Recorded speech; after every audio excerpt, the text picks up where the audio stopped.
अदालत जो फ़ैसिलो इहो असांजो केस ॿुधियो वञे।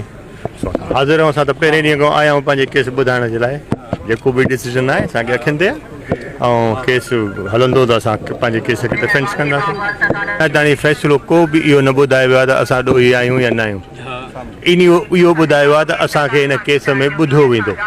त हाणे ॿुधनि जेके शायदि गवाह अञा ताईं को बि न हलिया आहिनि, उहे हाणे हलंदा, ॿुधंदा असां ॿुधंदासीं। बाक़ी हर डिसीजन खे जेको बि डिसीजन हूंदो आहे न बाबा, उहो कोई आख़िरी कोर्ट न हूंदी आहे, कोर्टूं मथे आहिनि। हर डिसीजन खे उन खे चैलेंज कबो आहे। असांजे ख़िलाफ़ु जेके अचे आयो आहे त भई असां उन डिसीजन खे अॻिते वञिबो। बाक़ी कोर्टुनि ते एतबार आहे जंहिंजे करे असां हिते मौजूदु। कोर्ट है, कोर्ट जो चीज़ डिसाइड करती है, उसको मैं कंडम्प्ट या गलत या सही कहने का कोई हक नहीं है मुझे।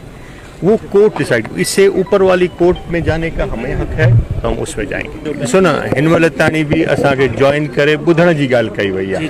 तो असांखे जॉइन कयो अथनि, असांखे ॿुधंदा, तो असांजा एविडेंस बि हलंदा, असांजा शाहिदनि जा बि गवाह हलंदा। अञा ताईं त न को शाहिद, न को गवाह, न का अहिड़ी ॻाल्हि कान थी आहे न। उहो जेको कुझु आहे उहो थियो आहे। हिन महिल असांखे जॉइन कयो अथनि इन केस में, वेल एंड गुड। सरखिंदे कोर्ट जो हर फ़ैसिलो क़बूल आहे। बाक़ी उनखे अॻिते चैलेंज करिणो आहे, उहो त ॾिठ ज़माने जो कमु आहे, हर माण्हू खे हक़ु आहे। हाई कोर्ट बिल्कुलु, हाई कोर्ट, सुप्रीम कोर्ट जिते आहे उन तारीख़ में वेंदासीं। छो तव्हां साम्हूं आहे न, अॻे बि त इहो ईअं ई थी, सुप्रीम कोर्ट खां मोटी हिते था अचूं।